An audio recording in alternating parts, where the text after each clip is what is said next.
Baiklah ma'asyiral hadirin rahimakumullah. Di kesempatan subuh hari ini saya akan menyampaikan tausiah agama dengan judul 7 alam atau 7 tempat yang akan dilalui oleh manusia. Jadi ma'asyiral hadirin, ada seorang ulama yang bernama Syekh Muhyiddin atau dikenal juga dengan nama Ibnul Arabi. Jadi Syekh Muhyiddin Ibnul Arabi ini dilahirkan di wilayah Murcia, Al-Andalus, kalau bahasa sekarang Spanyol ya. Wafat di Damaskus, Suriah. Beliau seorang ulama yang banyak menghasilkan karya, salah satunya yakni kitab Futuhatul Makkiyah. Nah, jadi kitab beliau ini walaupun banyak diperdebatkan ya ma'asyiral hadirin oleh para alim ulama, nah, ini merupakan karya beliau yang sangat luar biasa, kitab Futuhatul Makkiyah ya. Nah, Syekh Muhyiddin ini dalam keterangan beliau pernah mengatakan bahwasanya manusia yang hidup di permukaan bumi ini akan melalui 7 alam atau 7 fase. Nah, jadi Bapak Ibu, sebelum kita ada di dunia saat sekarang ini, sesungguhnya sudah ada proses yang panjang. Bukan langsung ada di dunia ya. Nah, namun sebelum itu ada proses yang panjang. Nah, proses-proses inilah yang akan kita jelaskan pada kesempatan subuh hari ini.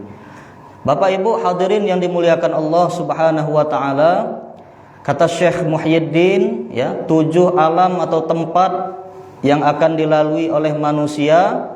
Alam yang pertama kata beliau disebut dengan alam ruh. Nah, jadi ini alam pertama ya, alam ruh. Ma'asyiral hadirin rahimakumullah, sebelum Allah Subhanahu wa taala ya melahirkan kita ke dunia ini, kita pernah dikumpulkan di satu alam yang namanya alam ruh. Jadi seluruh manusia dikumpulkan, baik dari zaman Nabi Adam, manusia pertama, sampai manusia terakhir menjelang kiamat nanti. Nah, kita pernah dikumpulkan di satu alam namanya alam ruh ya. Nah, di sini Allah Subhanahu wa taala bertanya kepada kita. Pertanyaan ini termaktub di dalam Al-Quran surah Al-A'raf ayat 172. Kata Allah Subhanahu wa ta'ala, alastu birabbikum, adakah aku ini Tuhan kamu? Ya, jadi Allah bertanya. Lalu kita semua menjawab, ruh-ruh tadi menjawab, qalu bala syahidna, benar ya Allah dan kami menyaksikan. Nah, jadi waktu di alam ruh Bapak Ibu, kita semua kompak. Seluruh manusia dari zaman Nabi Adam sampai hari kiamat itu kompak mengatakan bahwa Allah adalah Tuhan kita. Nah, cuman Bapak Ibu dalam perjalanannya, karena manusia ini banyak yang lupa, banyak yang lalai. Nah, akhirnya terkadang kita banyak yang mencari Tuhan selain Allah Subhanahu wa ta'ala, tersesat. Nah, namun demikian Bapak Ibu ketahuilah bahwa Allah Subhanahu wa taala telah mengutus para nabi dan para rasul, tak lain tak bukan tujuannya adalah untuk mengarahkan kita agar kita tidak tersesat ya, kembali kepada Allah Subhanahu wa taala. Jadi di alam ruh kompak ya, kata Allah, alastu birabbikum, adakah aku ini Tuhanmu? Kata kita semuanya, qalu bala syahidana, benar ya Allah dan kami menyaksikan. Nah, selanjutnya Bapak Ibu, dalam hadis yang diriwayatkan oleh Imam Muslim, 50.000 tahun sebelum langit dan bumi ini diciptakan ya, takdir kita ditulis. Nah, jadi Bapak Ibu, segala takdir itu ditulis 50.000 tahun sebelum langit dan bumi diciptakan. Makhluk pertama yang diciptakan Allah itu kolam. Kolam ini menulis takdir ya. Nah, bahkan peristiwa terkecil pun dicatat. Misalkan hujan ya. hujan akan turun. Nah, ini dicatat ya. Jadi semuanya itu sudah ditakdirkan Allah Subhanahu wa taala. Nah, cuman masalah takdir ini hadirin, takdir terbagi dua ya. Ada takdir mubrom ya, ada takdir muallaq. Takdir mubrom ini ya, ini ketetapan Allah yang mutlak. Nah, ada lagi takdir muallaq. Muallaq ini masih tergantung, masih bisa berubah ya. Bagaimana cara merubahnya? Salah satunya dengan kita berdoa. Bahkan kata para ulama, takdir mubrom pun bisa diubah dengan berdoa ya. Misalkan kita hari ini takdir kita, kepala kita kena batu yang besar ya. Nah, karena kita berdoa di pagi harinya, minta jauhkan dari bala, mungkin tetap kena batu Bapak Ibu, tapi batunya tadi tidak lagi berupa batu besar, tapi sudah terpecah-pecah jadi batu kecil. Nah, seperti itu ya. Jadi takdir ya ada dua, ada takdir mubrom dan juga ada takdir muallaq. Ini sudah dicatat Allah 50.000 tahun sebelum Allah Subhanahu wa taala menciptakan langit dan bumi. Nah, jadi ini semua takdir, Pak, ya. Nah, selanjutnya Bapak Ibu, itu alam pertama ya, alam ruh. Kata Syekh Muhyiddin, setelah di alam ruh kita akan masuk ke alam kedua, namanya alam arham, alam rahim.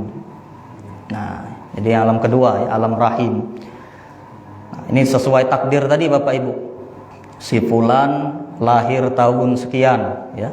Orang tuanya siapa? Si A, si B, sukunya A, B ya. Tinggal di kota ini. Nah, ini semua merupakan takdir Allah Subhanahu wa taala. Jadi Bapak Ibu, yang perlu kita garis bawahi, kita tidak bisa memilih dari rahim mana kita masuk. Betul tak, Pak? Ya. Kita jelaskan ya Bapak Ibu biar tidak salah paham ya. Ada orang yang Allah takdirkan masuk ke dalam rahim orang Jawa. Ibunya orang Jawa, ayahnya orang Jawa. Jadilah ia orang Jawa. Ada yang Allah takdirkan lahir dari rahim orang Palembang. Ibunya orang Palembang, ayahnya orang Palembang, jadi orang Palembang. Ada yang dilahirkan jadi orang Padang. Ada yang dilahirkan jadi orang Bugis. Ada yang dilahirkan jadi orang Sekayu mungkin, ya. Orang Komering, dan lain sebagainya. Orang India, orang Cina, orang Arab ya. Nah, ini semuanya merupakan takdir Allah, ketetapan Allah yang tak bisa kita ubah, tak bisa kita hindari. Ya. Kalau kita bisa memilih Bapak Ibu, mungkin kita tidak mau dilahirkan jadi orang Indonesia, ya. Mungkin kita mau dilahirkan di Mekah atau di Madinah. Kita mungkin tidak mau dilahirkan dari orang tua yang biasa. Mungkin kalau bisa memilih, kita ingin dilahirkan menjadi anak raja, anak alim ulama ya, anak orang terkenal, anak orang hebat. Nah, tapi inilah takdir kita. Kita dilahirkan di kota Palembang ya, mungkin dari sukunya suku Palembang. Ini sudah ketetapan Allah ya, yang harus kita terima, jangan kita mengeluh. Terima ya Bapak Ibu hadirin yang dimuliakan Allah Subhanahu wa taala. Jadi jangan kita menganggap suku kita lebih mulia daripada suku orang lain. Kadang sedih kita, Pak, ya. Ada orang yang fanatisme berlebihan terhadap suku. Saya orang Palembang itu derajatnya lebih mulia daripada suku yang lain. Lebih hebat dari orang Jawa, lebih hebat dari orang Padang, lebih hebat dari orang Bugis dan lain sebagainya. Saya orang Padang ya, derajat saya lebih tinggi, lebih hebat daripada suku-suku yang lain. Saya orang Bugis, derajat saya lebih tinggi daripada suku-suku yang lain. Nah, salah ya. Di dalam agama kita ini Bapak Ibu, kita tidak dinilai dari suku, yang dinilai Allah adalah ketakwaan kita kepada Allah. Dalilnya jelas di dalam Al-Qur'an, inna akramakum indallahi atqakum. Sesungguhnya kata Allah, orang yang paling mulia di sisi Allah adalah orang yang paling bertakwa. Dari suku manapun kita, kalau bertakwa kepada Allah, maka kita mulia. Ya, mulia, Pak. Sebaliknya dari suku apapun kita, kalau kita bermaksiat, ingkar kepada Allah, maka kita akan hina di sisi Allah Subhanahu wa taala. Na'udzubillah tsumma na'udzubillah min dzalik. Nah, itu alam rahim, ya.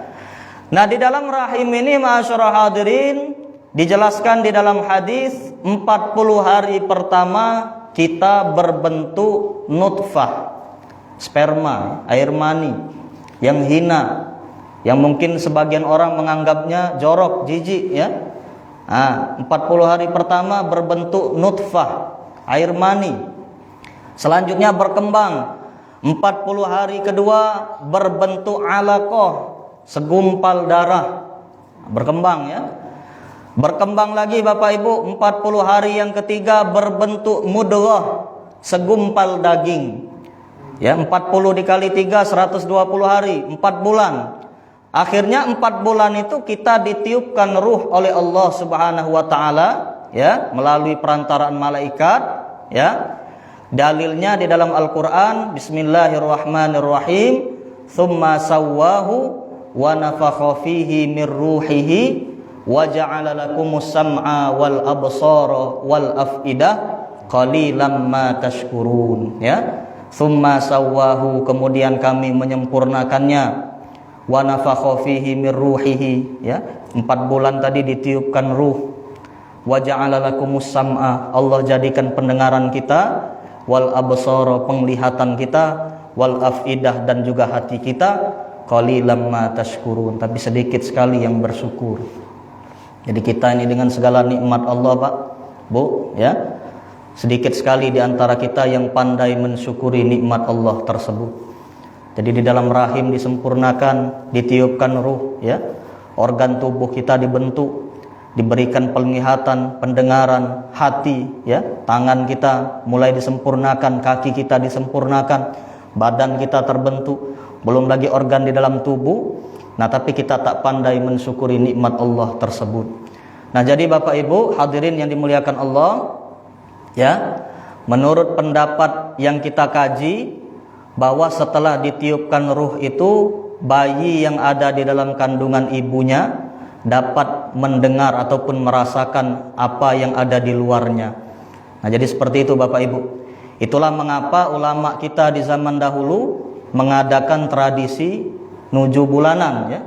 Nah, jadi ketika istri sedang mengandung, sedang hamil, diadakan tradisi nuju bulanan. Kenapa demikian? Ya, agar bayi tadi bisa mendengar hal-hal yang baik. Dibacakan surah Yusuf misalnya, ya. Dibacakan surah Tabarak, Al-Muluk, dibacakan surah Al-Waqiah ataupun surah-surah yang lain. Lalu orang tuanya tadi bersedekah, ya, dan lain sebagainya yang baik-baik. Nah, ini sangat bermanfaat untuk bayi yang ada di dalam kandungan. Kata Imam Al-Ghazali di dalam Ihya Ulumuddin, beliau mengatakan pendidikan anak ini bukan hanya setelah kelahiran, tapi juga sebelum kelahiran. Tarbiyatul aulad qoblal wiladah. Salah satunya tadi, Pak, di dalam rahim, ya. Nah, orang tua, terutama ibunya tadi, kalau bisa membaca Al-Quran, ya, banyak bersolawat, berzikir, termasuk ayahnya juga seperti itu. Insya Allah anak yang di dalam perut tadi akan menjadi anak yang soleh maupun soleha. Selain itu diberikan juga makanan yang halal, ya, makanan yang thayyiban. Makanan yang halal ini banyak contohnya Bapak Ibu, seperti yang dicontohkan oleh Nabi Muhammad sallallahu alaihi wasallam. Misalnya madu. Nah, madu ini bagus, Pak, ya. Nah, kita jelaskan madu ini terkadang banyak jamaah yang bertanya, Ustadz katanya, cak mano cara membedakan madu yang asli dengan palsu? Nah, banyak yang bertanya, ya, kadangan. Kita jawab, ya, karena kita bukan pedagang Bapak Ibu, ana dewe tak pacak jawabnya. Membedakan madu yang asli dan palsu. Kalau Ustaz Halim mungkin bisa jawab, ya. Nah, cuman Bapak Ibu, ana dulu pernah dengar, ya, omongan wong tua kita zaman dulu, wong lamu, katanya kalau membedakan madu ini mudah. Madu asli dan palsu, ya. Tinggal bawa ke rumah, Bu. Kalau wong rumah kita marah, madu asli, ya. Wong rumah kita tidak marah berarti madu palsu. Nah, mudah, ya. Nah, seperti itu. Dikasih madu, ya. Susu. Dikasih susu. Ataupun buah-buahan yang sering dikonsumsi oleh Nabi Muhammad, buah kurma, buah anggur, ya, kismis, buah labu. Nah, ini labu bagus, Pak. Buah pisang, ya. buah delima, buah zaitun, buah timun, dan lain sebagainya. Banyak itu pelajaran di masalah tibbun nabawi, makanan ataupun minuman yang dianjurkan oleh Nabi kita Nabi Muhammad sallallahu alaihi wasallam. Nah, kalau tidak sanggup beli buah yang tadi, kasih buah yang lain, buah lokal. Nah, sama saja Bapak Ibu ya. Itu bisa mempengaruhi perkembangan daripada janin yang ada di dalam rahim ya istri kita. Selanjutnya di samping makanan tadi ya, thayyiban, yang jelas halal ya.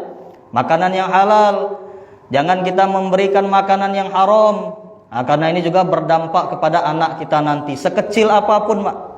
Istri sedang ngidam, ingin makan mangga, cari di pasar beli buah mangga. Jangan metek ya. Kadang metek punya tetangga, Pak. Izin tidak. Nah, ya. Salah ini, Pak. Hal seperti ini walaupun kecil sangat mempengaruhi bayi yang ada di dalam rahim ibunya. Nah, orang Yahudi itu, ma'asyiral hadirin, kita baca riset penelitian ya, ketika wanitanya hamil, banyak di antara istri-istri tadi, wanitanya tadi ya, yang mengerjakan soal matematika, dilatih ya. Agar apa? Agar anak di dalam rahim itu mempunyai kecerdasan. Nah, ini luar biasa ma'asyiral hadirin ya, orang Yahudi. Orang Yahudi ini rata-rata banyak pinter otaknya. Jauh kita Pak, ketinggalan ya. Karena memang polanya luar biasa dari kecil. Bahkan dari dalam kandungan sudah dilatih ya, agar anak-anak mereka pun menjadi orang-orang yang cerdas. Walaupun jumlahnya dikit, Yahudi di dunia ini cuma sekian juta Pak, cuman bisa memimpin peradaban dunia. Umat Islam jumlahnya miliaran ma'asyiral hadirin ya, hampir 2 miliar, tapi kita ketinggal dengan orang Yahudi ya. Tidak usah jauh-jauh Pak, Nobel jauh, penghargaan Nobel itu ya, sedikit sekali orang Islam yang bisa mendapatkannya. Yang banyak mendapatkan itu orang-orang Yahudi. Nah, apalagi orang Indonesia belum ada Pak yang dapat ya, belum ada yang dapat Nobel. Wong Timor Leste lah dua, kalah gitu ya. Nah, salah. Jadi disempurnakan ya di dalam rahim. Nah, selanjutnya Bapak Ibu, ditiupkan ruh di dalam rahim, kembali Bapak Ibu, malaikat menuliskan takdir kita. Jadi takdir itu ditulis lagi oleh malaikat setelah ruh ditiupkan. Apa takdir yang ditulis? Pertama, masalah umur atau ajalnya. Si Fulan ini berapa tahun umurnya ya. Yang kedua, masalah rizkinya. Bagaimana rizki si Fulan ini, apakah banyak ataukah sedikit ya. Yang ketiga, masalah pekerjaannya. Pekerjaan apa saja yang bakal dilaluinya. Dan yang keempat, masalah nasib. Nasibnya apakah baik buruk, ataukah celaka, ataukah selamat. Nah, jadi sudah ada dituliskan takdir tersebut. Cuman tadi Bapak Ibu ya, kita ini tidak tahu takdir, tetap kita nak berusaha. Jangan kaget Bapak Ibu dengar ceramah ini, ya aku inilah ditakdir kenian miskin ya, tidak usah lagi begawi. Nah, salah Pak ya, salah. Tetap kita harus berusaha. Karena ngapo? Karena kita tidak tahu takdir kita bagaimana ya, kedepannya bagaimana kita tidak tahu. Kata Nabi, ada orang yang sejak dilahirkan sampai menjelang wafat amalnya seperti amal penghuni sorga. Namun apa? Takdirnya mendahulunya, di akhir hayat ia melakukan amal seperti penduduk neraka, akhirnya masuk neraka. Ada juga sebaliknya, orang yang semasa hidup di dunia ya, dari lahir Bapak Ibu, amalnya seperti penghuni neraka, banyak dosa, banyak maksiat, banyak kesalahan. Namun di akhir hayat takdir mendahulinya, ia melakukan perbuatan seperti penghuni sorga di akhir hayat, akhirnya dia wafat ya, masuk ke dalam sorganya Allah Subhanahu wa ta'ala. Jadi tetap harus berusaha ya, kita harus berusaha semaksimal mungkin, berdoa, insya Allah Allah akan memberikan kita jalan yang terbaik. Itu alam kedua ya. Jadi alam pertama tadi alam ruh ya, alam kedua alam arham, alam rahim. Selanjutnya ma'asyiral hadirin, kata Syekh Muhyiddin, setelah di alam rahim ini kita masuk ke alam ketiga, namanya alam syahadah, alam yang nyata. Inilah dunia yang saat ini kita tinggali, alam yang nyata Pak ya. Nah, jadi di dunia ini tidaklah lama, hidup kita cuman sebentar Bapak Ibu. persiapkanlah dengan sebaik-baik mungkin. Banyaklah kita mengingat kematian. Kenapa demikian? Kata Nabi, aksiru dzikra hadzimil ladzat, ya. Perbanyak oleh kamu mengingat yang memutus segala kelezatan. Apa yang memutus kelezatan? Ialah kematian. Nah, jadi banyak mengingat kematian. Apalagi kalau umur kita sudah di atas 40 tahun Bapak Ibu, ya. Nah, banyak mengingat kematian. Nah, kalau untuk anak muda, jangan kita ingatkan kematian terus, Pak. Kaget semangat juangnya nurun, ya. Kita ngajar di sekolah misalnya, oh kita ingatkan terus kita bakal mati. Ujung-ujung apa, Pak? Semangat anak muda tadi turun. Biarlah, ya. Anak muda tadi bekerja, berjuang, menggapai cita-cita, gantungkan cita-cita setinggi-tingginya, ya. Nah, kalau kita yang tua ini, ya ingatlah banyak-banyak dengan kematian. Nah, seperti itu Bapak Ibu, ya. Kalau anak muda kita doktrin terus mengingatkan kematian, ya, bisa-bisa motivasinya berjuang kaget menurun, ya. Nah, seperti itu. Jadi banyak kita mengingat kematian, ma'asyiral hadirin. Karena ini pasti terjadi pada kita. Bagaimana caranya Bapak Ibu? Ya tentulah kita nanti menginginkan kematian yang baik. Kematian yang dikehendaki Allah ini, wala tamutunna illa wa antum muslimun. Janganlah kamu mati kecuali dalam keadaan muslim, dalam keadaan Islam, ya. Jadi apapun profesi kita harus, ya, menjadi muslim yang sejati. Nilai-nilai Islam itu mewarnai kehidupan kita. Kita jadi guru, jadilah guru yang Islami. Jadi pedagang Bapak Ibu, pedagang yang Islami. Jangan lagi gawe lamo digawekan Bapak Ibu, mengurangi timbangan, ya, mengurangi takaran dan lain sebagainya, berbuat curang. Nah, kita jadi pejabat yang Islami. Kita jadi pemimpin yang Islami, ya. Nah, jadi insya Allah dengan demikian, dengan nilai-nilai Islam dalam kehidupan kita tersebut, kita nanti akan mati dalam keadaan muslim. Seperti itu, ya. Nah, sering saya sampaikan Bapak Ibu dalam ceramah yang lain, persiapan dalam kematian ini paling tidak yang pertama kita memperbaiki amal kita, memperindah amal kita, ya. Bismillahirrahmanirrahim. Tabarakalladzi biyadihil mulku wa huwa ala kulli syai'in qadir. Allazi khalaqal mauta wal hayata liyabluwakum ayyukum ahsanu amala. Jadi ahsanu amala, bukan aksaru amala, ya. Amal kita perbaiki dulu, Pak. Kita perindah. Insyaallah amal yang indah tersebut ini kelak akan menjadi bekal yang baik dalam kita menghadapi kematian kita. Itu yang pertama, ya. Yang kedua, ma'asyiral hadirin, kita siapkan amal yang apabila kita wafat tidak akan terhenti, ya. Yakni 3, sedekah jariyah. Nah, jadi harta kita sedekahkan Bapak Ibu, ilmu yang bermanfaat, ilmu kita ajarkan, ya, dan anak yang soleh. Nah, anak yang soleh dan soleha. Jadi usahakan kita punya anak yang soleh dan soleha dari diri kita. Usahakan, upayakan, ya. Nah, yang ketiga Bapak Ibu, yang terakhir, berusaha, ya, berdoa selalu agar kita diberikan Allah kematian yang husnul khatimah. Nah, jadi banyak-banyak berdoa terus, Pak. Ya Allah, ya, dalam penghabisan umurku nanti, ya Allah, aku memohon kepadamu, berikanlah aku wafat dalam keadaan husnul khatimah, yang baik, ya. Nah, luar biasa, Pak, kalau kita bisa wafat dalam husnul khatimah. Biasanya kebiasaan kita, ya, kalau kita biasa baca Quran, insya Allah wafat dalam keadaan membaca Al-Quran. Kalau kita biasa, ya, melakukan ibadah yang lain. Ana pernah ketemu Bapak Ibu, ya, pernah wong dekat kita, ya. Beliau ini selalu menjaga wudu. Luar biasa, ya. Tidak berhenti. Kalau batal, wudu lagi, ya. Batal di jalan, stop, cari SPBU, berwudu. Nah, diamalkan wudu, tidak putus-putus. Nah, ketika wafatnya apa Bapak Ibu? Ketika wafat, ia dalam keadaan selesai berwudu, menunggu sholat asar.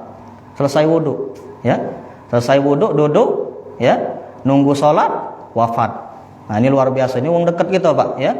Nah, ini luar biasa amalan seperti ini. Insya Allah, ya, kalau kita melakukan kebaikan sekarang ini, wafat kita dalam keadaan yang baik, dalam keadaan husnul khatimah. Itulah yang kita harapkan. Nah, jadi dunia udah lama Pak, siapkan bekal ya yang banyak, insya Allah nanti kita wafat dalam keadaan husnul khatimah. Itu alam ketiga ya, alam syahadah. Kita singkat deh Bapak Ibu ya. Selanjutnya setelah di alam ketiga, kita masuk ke alam keempat. Kata Syekh Muhyiddin, namanya alam barzakh ya, alam kubur. Nah, harus kita garis bawahi ya. Alam kubur ini bukan cuma di tanah Bapak Ibu, di dalam tanah digali ya. Istilah wong Sukabumi, Lahat, Balikpapan ya. Sukabumi wong dikubur kan. Lahat, di dalam liang Lahat ya. Balikpapan, di Balikpapan. Nah, bukan cuma di situ alam kubur ini. Keadaan lain Bapak Ibu, orang yang tidak dikubur di dalam tanah juga mengalami ya alam barzakh, alam kubur. Misal kita contohkan, wong yang meninggal tenggelam di dalam laut. Di dalam laut itulah alam kuburnya ya. Kita dengar cerita wong zaman dulu Bapak Ibu, kalau naik haji dari Palembang nih ya, sekian bulan, kalau di tengah perjalanan di tengah laut itu wafat, Samudra Hindia itu Pak ya, maka jenazahnya tersebut akan dibuang ke laut, ditenggelamkan ya wong zaman dulu. Nah, disitulah alam kuburnya ya. Orang misalnya dimakan oleh hewan, dimakan buaya, penuh ya, perutnya dimakan habis Pak, badannya tadi ya. Atau dililit ular piton misalnya, ular piton yang besar ya, habis badannya dimakan. Nah, disitulah alam kuburnya. Jadi tidak mesti digali di dalam tanah ya. Wong yang terbakar, yang jasadnya hilang, disitulah alam kuburnya. Nah, harus kita garis bawahi. Nah, masuk ke alam kubur tadi Bapak Ibu, alam barzakh ini waktunya sangat panjang, ila yaumil qiyamah, sampai hari kiamat. Panjang Pak. Jadi di dalam kubur itu luar biasa lama ya. Nabi baik sudah 1400 tahun lebih. Lama di dalam kubur. Apalagi tidak tahu kita kaget ya. Wallahu alam, sampai kiamat pokoknya Pak. Nah, sampai kiamat. Jadi di dalam kubur lama. Nah, untuk itu ma'asyiral hadirin ya, siapkan bekal di dunia ini ya. Harapan kita semoga kubur kita nanti lapang dan juga bisa diterangi oleh Allah Subhanahu wa taala. Bagaimana cara agar kubur kita lapang? Ya, melebihkan perkara yang wajib. Nah, misalnya kita wudu ya. Kan wudu kan dari sini sampai siku ya. Nah, lebihkan dikit Pak. Nah, ya, dengan melebihkan wudu ini, melaksanakan sunnah ini ya, melebihkan yang wajib, ini bisa mendapatkan fadilah dari Allah, yakni kuburan kita akan dilapangkan ya. Sama tadi membasuh kaki, dilebihkan dikit dari mata kaki.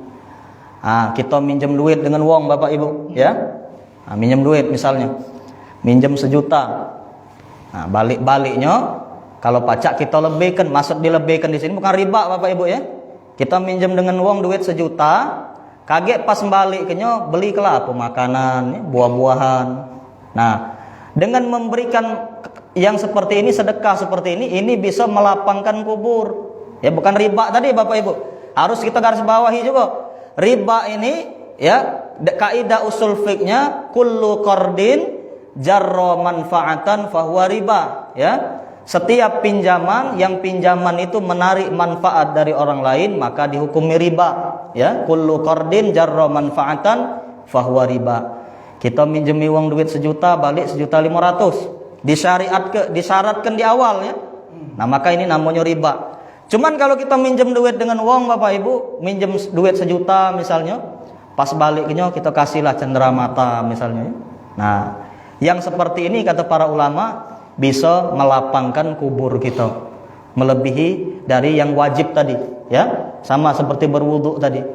Nah, selanjutnya Bapak Ibu ya, yang lain misalnya kita banyak-banyaklah membaca surah Tabarok, Al-Muluk.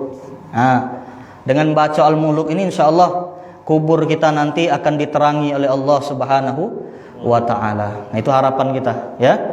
Jadi di dalam kubur ini ada pertanyaan malaikat. Ya, kita tahu kalau pertanyaannya Bapak Ibu. Ada pertanyaan malaikat ya. Ada nikmat kubur, ada juga siksa kubur. Nah, saya ada sebuah cerita Bapak Ibu. Cerita ini lumayan bagus ya. Jadi ada seorang suami. Suami ini seorang yang kaya raya. Hartanya banyak ya, uangnya banyak, rumahnya besar, bahkan istrinya banyak. Istrinya 4 ya Bapak Ibu ya. Nah, suami ini punya istri 4. Istri pertama namanya, nah lupa pula namanya siapa ya. Istri pertama namanya Hana ya. Istri kedua namanya Harda. Istri ketiga namanya Anisa, dan istri keempat namanya Amas. Nah, jadi 4 istrinya ya. Nah, suatu ketika Bapak Ibu ya, namanya pengusaha ya, namanya hidup tak selalu di atas, bisa di bawah. Si suami ini pun bangkrut dalam usahanya ya, hutangnya di mana-mana banyak, sampailah kondisi ia pun ya, kalau bahasa kita melari ke duit wong ya, mengambil hak orang lain. Nah, mengambil harta ataupun hak daripada orang lain, hingga si suami ini dikejar oleh polisi, ingin dijebloskan ke dalam penjara ya, banyak uang orang lain yang diambil. Nah, akhirnya Bapak Ibu dicari polisi, ketemu ya. Ketemulah posisi suami ini di depan rumahnya. Nah, setelah ditangkap polisi mau diborgol, suami ini ya memanggil istri pertama. "Duhai Hana, istriku, kesini." Ya. Dipanggil Bapak Ibu. Nah, sekarang Kakanda sedang ditangkap oleh polisi. Tolong temani Kakanda ya. Temani selalu Kakanda. Bila perlu masuk ke kantor polisi, bahkan masuk ke penjara ya bersama Kakanda. Nah, kata Hana nih, "Maaf Kakanda ya, saya tidak mau menemani Kakanda." Lewat Pak, tidak galak dia ya. Istri pertama ini. Setelahnya Bapak Ibu, si suami ini memanggil istri kedua ya. Istri kedua namanya Harda. "Duhai Harda, istriku, ayo ke sini." Dipanggil ya. Akhirnya datang si Harda tadi. Diceritakannya oleh suaminya, ditangkap polisi, "Tolong temani Kakanda ya sampai ke kantor polisi, bahkan ikut bersama Kakanda ke dalam penjara." Kata istri kedua tadi, "Maaf Kakanda, aku cuman bisa menemani Kakanda sampai batas halaman saja, halaman kantor polisi. Selebihnya terserah Kakanda." Nah, ini istri kedua ya, cuman sampai halaman, lumayan Pak daripada istri pertama tadi. Selanjutnya Bapak Ibu memanggillah si suami ini dengan istri ketiga. Ya, Anisa dipanggil.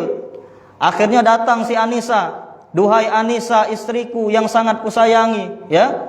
Diceritakannya Bapak Ibu seperti tadi. Kakanda ditangkap oleh polisi ya, segala macam. "Tolong temani Kakanda datang ke kantor polisi, bahkan kalau bisa temani Kakanda sampai ke dalam penjara." Kata yang si Anisa tadi, "Maaf Kakanda ya. Aku rela menemanimu ke kantor polisi, bahkan aku rela menemanimu sampai ke dalam penjara. Tapi kalau untuk masuk ke dalam penjara, aku tidak rela, aku tidak mau."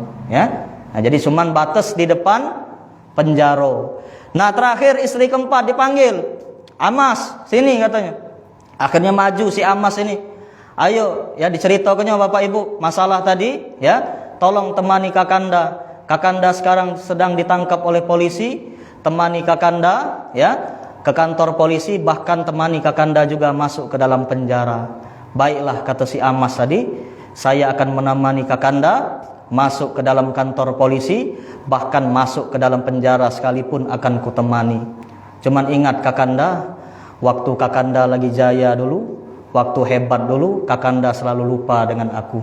Kakanda cuman ingat dengan istri pertama, istri kedua, istri ketiga. Nah, sekarang aku temani Kakanda sampai masuk ke dalam penjara, cuman perhatianku kurang kepada Kakanda." Ya, tetap ditemaninya Bapak Ibu ya. Di malam yang dingin, di siang yang panas ya. Dalam segala kondisi ditemaninya. Cuman karena dia sakit hati dengan suaminya tadi, perhatian dan kasih sayangnya pun berkurang. Nah, itulah gambaran Bapak Ibu ya. Istri pertama ini ya, si Hana ini gambaran hawa nafsu. Ya. Hawa nafsu ini jangankan dalam kubur Bapak Ibu. Kita sakit bae dia berlari. Ya. Kita lagi sakit, berlari hawa nafsu Pak. Nak makan ndak jala, nak minum ndak gala, nak aktivitas ndak gala ya. Cuman apa? Ngajak maksiat tuh lah. Kalau ngajak maksiat semangat hawa nafsu, ya. Ini istri pertama. Istri kedua, harta benda, cuman mengantar kita sampai halaman. Sekaya-kaya kita, sehebat-hebat kita, Bapak Ibu, mobil berjeret di rumah kita, cuman ngantar kita sampai halaman kubur. Diantar jenazah kita, Pak. Nak masuk kubur tidak, balik, ya. Balik harta kita tadi. Itu istri yang kedua, harda, ya. Harta benda. Selanjutnya istri ketiga, Anisa, anak istri sayang, ya. Anisa. Nah, si Anisa ini cuman mengantarkan sampai depan penjara, ya. Kalau dianalogikan cuman mengantarkan kita sampai ke atas kuburan kita. Bahkan anak istri kita lah yang nanti menginjak-injak kuburan, tanah kuburan kita, memadatkannya. Setelah kita dikubur, mereka pun pergi. Nah, istri keempat ini, Pak, amas, ya, amal soleh. Inilah yang kelak menemani kita di dalam kubur, ya. Setia menemani kita, tapi sayang Bapak Ibu, ketika kita di hidup ini tidak adil gitu, Pak. Ya, untuk beramal soleh terhalang istri pertama, terhalang hawa nafsu. Setelah hawa nafsu lewat, terhalang harta benda, pengen numpuk harta, pengen numpuk benda, ya, terhalang pula oleh anak istri. Nah, perhatian kita dengan amal soleh kurang. Akhirnya apa? Di dalam kubur seadanya dia nemani kita. Ya, na'udzubillah, tsumma na'udzubillah min dzalik. Jadi siapkan bekal, terutama tadi siapkan amal soleh, ya, istri keempat tadi. Nah, Bapak Ibu hadirin yang dimuliakan Allah, setelah di alam kubur, alam barzakh, alam keempat, kata Syekh Muhyiddin, kita akan masuk ke alam kelima, ya. Kata beliau namanya alam akhirat. Nah, alam akhirat ini banyak fasenya Bapak Ibu, ya. Fasenya macam-macam, ada namanya padang mahsyar. Jadi kita dikumpulkan di satu tempat, sama cak di alam ruh tadi, ya. Dikumpulkan di padang mahsyar.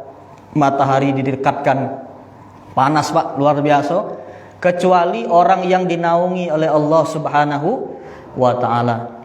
Ada orang yang dinaungi ketika di padang mahsyar nanti tidak merasakan panas, tidak berkeringat, ya. Nah, selanjutnya setelah padang mahsyar, kita singkat Bapak Ibu karena waktunya pendek. Setelah di padang mahsyar nanti ada hisab, ya. Dihitung amal kita Bapak Ibu. Bukan cuman yang terlihat, bahkan yang tidak terlihat pun akan ditimbang, akan dihitung, ya. Dihitung semua, masyaallah hadirin, ya. Kita dulu mungkin pernah mencuri ayam tetangga. Tetangga tidak tahu, Pak. Seluruhnya tidak tahu. Teko istri kita tidak tahu. Nah, cuman kaget dihisab ketahuan enggak loh, ya. Kita pernah maling duit wong. Kita pernah makan pempek 5 ikut bayar 3, ya. Nah, 2 ini ketahuan, Pak, ya. 2 ini ketahuan enggak lo, Pak.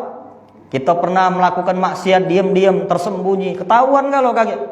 Nah, jadi hati-hati masyaallah hadirin, ya. Hati-hati, ya, kalau kita masih ada sangkutan segera bayar, lunasi. Insyaallah di akhirat kita dihisab nanti aman, ya. Aman kita, insyaallah amal kita lebih banyak daripada kesalahan kita. Ada yang namanya mizan, ya, timbangan. Nah, wallahu alam cak mana bentuk timbangan ini, wallahu alam enggak tahu kita, Pak, ya. Ada timbangan, ditimbang. Berat yang mana? Beratkah amal yang baik kita ataukah lebih berat amal yang buruk? Yang lebih berat lagi amal kebaikannya, insyaallah akan masuk ke dalam surga.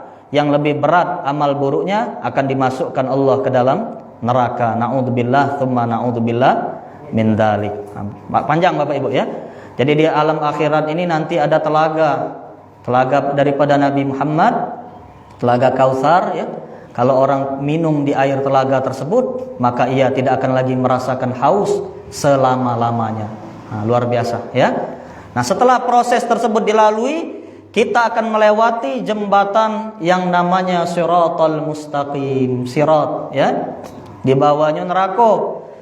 Kalau berhasil lewat, masuk kita ke dalam surga. Kalau terpleset, tergelincir, masuk kita ke dalam neraka. Makanya Bapak Ibu, Uwais Al-Qarni, beliau pernah, ya, mencari makan di kotak sampah. Sedih Pak Uwais Al-Qarni ini, ya. Pernah mencari makan di tempat sampah, datang anjing. Anjing ini Pak tidak diusir oleh Uwais, diajak makan. Ayo anjing, makan bersamaku katanya, ya. Aku, kata Uwais Al-Qarni, tidak merasa lebih mulia dari engkau wahai anjing. Ya, kalau aku nanti selamat di jembatan Shiratal Mustaqim, maka aku lebih mulia dari engkau. Kalau aku tidak selamat, tergelincir dalam jembatan Shiratal Mustaqim, maka engkau wahai anjing lebih mulia daripada diriku. Ya, kenapa? Anjing nih Pak, dak kati pertanggungjawaban, ya. Mati habis jadi tanah. Kalau kita mati ada pertanggungjawaban, ya. Jadi kata Uwais Al-Qarni, bahkan dengan anjing sekalipun dia tidak merasa lebih mulia. Nah kita ini kadang merasa lebih hebat dari wong Pak, ya. Oh dia tuh apa dia, lebih mulia aku daripada dia. Nah na'udzubillah, ini sifat iblis, ya. Iblis mengatakan ana khairum minhu, aku lebih baik daripadanya, daripada Adam. Khalaqtani min nar, aku diciptakan dari api, wa khalaqtahu min tin, sedangkan Nabi Adam diciptakan dari tanah. Jadi buang Pak sifat sombong ini, merasa lebih hebat, lebih mulia dari wong, ya na'udzubillah min dzalik, karena ini merupakan sifat daripada iblis laknatullah alaih, na'udzubillah, ya. Itu alam kelima, alam akhirat. Selanjutnya Bapak Ibu masuk ke alam keenam. Inilah kata Syekh Muhyiddin namanya alamul khulud, alam yang kekal. Apa alam yang kekal? Sorga dan neraka. Kata Nabi dalam hadisnya, la tansawul azimatainil jannata wan nar. Jangan kamu lupakan dua hal yang besar di akhirat, yakni sorga dan neraka. Itulah tempat kita kembali. Tidak ada Bapak Ibu manzila baina manzilatain. Tidak ada tempat di antara dua tempat, ya. Itu cuma omong kosong, Pak. Kata wong, oh kage ada di akhirat tempat yang cak di bumi, ya. Tempat yang cak di bumi, dak cak di neraka, dak cak di surga, omong kosong, ya. Cuman dua tempat pilihan Bapak Ibu, sorga dan neraka. Sorga untuk orang yang beriman, orang yang taat kepada Allah. Neraka untuk orang yang bermaksiat, ya. Orang yang ingkar kufur kepada Allah Subhanahu wa ta'ala. Cuman ingat, dalam akidah kita Ahlus Sunnah wal Jamaah, kalau kita muslim, ada iman dalam hati kita, walaupun dosa kita luar biasa banyak, kita nanti masuk neraka dulu sebentar, ya. Kalau dosa kita banyak Pak, dimasukkan sebentar ke dalam neraka, nah lalu ditarik, akhirnya ujung-ujungnya masuk ke dalam surganya Allah Subhanahu wa ta'ala. Tetap masuk surga kalau, ya. Cuman tadi kalau dosa kita luar biasa banyak, dihapus dulu, dibersihkan dulu. Bersihkannya bukan dengan rinso, ya, dengan api Pak, dibakar, ya. Allahu alam berapa lama, ya. Sehari di sana 1000 tahun di dunia, lama, ya. Nah jadi dibersihkan dulu. Nah surga itu tempat yang luar biasa, kenikmatan di dalamnya luar biasa, ma'asyiral hadirin. Tak pernah terlihat, tak pernah terdengar, tak pernah dirasakan. Rahmat Allah ada 100, baru dikasih 1 untuk kita sekarang ini Pak. Dari zaman Nabi Adam sampai kiamat. Apalagi di surga kagak? Ya 99 lagi. Nah luar biasa, ya. Nah jadi kenikmatan, ya segalanya itu di surga. Begitupun sebaliknya Bapak Ibu, neraka tempat yang penuh penderitaan, penuh azab, ya, penuh kemurkaan daripada Allah Subhanahu wa ta'ala. Nah cuman Bapak Ibu, ini saya jelaskan dulu ma'asyiral hadirin. Masalah surga ini kan dalilnya banyak, ya. Nah jangan kita mendalilkan surga ini dengan hawa nafsu kita. Memang kita ini kadang menggambarkan surga dengan hawa nafsu, ya. Akhirnya apa? Pas kita ngomong dengan wong, pas kita ceramah, seolah-olah di surga itu cuman hawa nafsu itulah Pak. Cuman bidadari, ya. Cuman kenikmatan, pacak bebini banyak, pacak ini segala macam. Nah itu ujung-ujungnya itu Pak. Karena apa? Penafsiran kita, ya, penafsiran tentang surga berdasarkan dalil tadi kita memakai hawa nafsu, ya. Padahal kenikmatan terbesar itu bukan itu Bapak Ibu, ya. Kita jelaskan kage. Kenikmatan terbesar di surga bukan itu.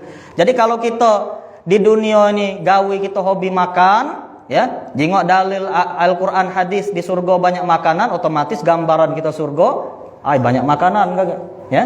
Lemak tinggal makan baik. Nah kalau kita memang di dunia ini pikiran kita wanita, ujung-ujungnya di surga gambaran itulah bidadari segala macam, ya. Terus, nah itu. Jadi surga ini jangan kita mendalilkannya dengan hawa nafsu kita. Bukan cuma itu Pak, banyak kenikmatan yang lain yang ada di dalam surganya Allah Subhanahu wa ta'ala. Nah, dan yang terakhir Bapak Ibu, ya, yang ketujuh kata Syekh Muhyiddin, alam atau tempat yang akan dilalui oleh manusia, yakni yang terakhir alamul kasyif, alam tempat berjumpa dengan Allah Subhanahu wa ta'ala. Apa dalilnya? Banyak Bapak Ibu, ya. Salah satu dalilnya di surah Al-Qiyamah ayat 22 sampai dengan 23, wujuhu yawma idzin nadhirah ila rabbiha nadhirah. Wajah mereka pada hari itu berseri-seri, ya, melihat, ya, akan Allah Subhanahu wa ta'ala. Wujuhu yawma idzin nadhirah, ya, jadi wajah kita orang yang mukmin beriman berseri-seri, ya, ila rabbiha nadhirah, melihat, memandang langsung wajah daripada Allah Subhanahu wa ta'ala. Selanjutnya dalam Al-Ahzab ayat 44 Allah berfirman, tahiyyatuhum yauma yalqaunahu salam wa a'adda lahum ajran karima. Tahiyyatuhum, penghormatan mereka, orang yang mukmin, orang yang beriman, ya, yauma yalqaunahu salam, pada mereka, pada hari di mana mereka menemui Allah adalah salam, yang mengucapkan salam, wa a'adda lahum ajran karima, dan dia menyediakan pahala yang mulia bagi mereka. Jadi Allah, Tuhan yang selama ini kita puja, puji, sembah siang malam, yang selama di dunia ini tidak bisa kita lihat, kelak insya Allah bisa kita lihat secara langsung dengan mata kita.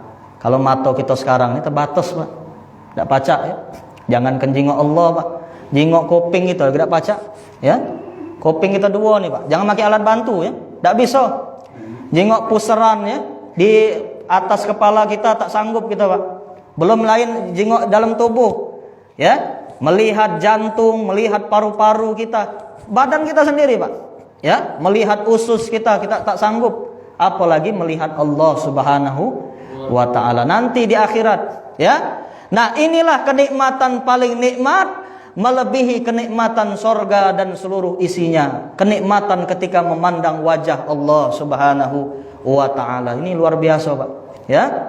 Lupa kita dengan surga kalau sudah memandang wajah Allah. Jangan memandang wajah Allah, ma'asyiral hadirin. Kita di dunia saja memandang orang yang kita cintai, begitu nikmatnya, ya. Memandang orang yang kita cintai, tidak usah memandang langsung, Pak, memandang rumahnya saja begitu nikmat, ya. Kisah Laila Majnun itu, Pak, ya. Lanangnya itu tidak ketemu yang dia cintai, jingok kampungnya seneng, ya. Jingok rumahnya seneng, megang dinding rumahnya seneng. Itu wong yang cinta dengan seseorang. Kita cinta dengan wong berapa ilir misalnya, Pak, ya, 5 ilir misalnya. Ke kampung 5 ilir tapi seneng gitu, ya. Jingok rumahnya seneng, megang rumahnya seneng. Nah, apalagi kaget berjumpa langsung dengan Allah Subhanahu wa ta'ala. Inilah kenikmatan yang paling nikmat, paling lezat, malah melebihi kenikmatan sorga dan seluruh isinya, ya. Jadi itulah tadi, ma'asyiral hadirin, ya, 7 alam atau tempat yang akan dilalui manusia menurut Syekh Muhyiddin, ulama pengarang kitab Futuhatul Makkiyah. Kata beliau, yang pertama namanya alam ruh, ya. Sudah alam ruh, masuk alam kedua namanya alam arham, alam rahim. Masuk ke alam ketiga alam syahadah, alam dunia. Masuk alam keempat alam barzakh, alam kubur. Masuk ke alam kelima alam akhirat. Di sana tadi di padang mahsyar, ya, ada hisab, ada mizan, ya, ada telaga Nabi terus, ya, ada jembatan Shiratal Mustaqim.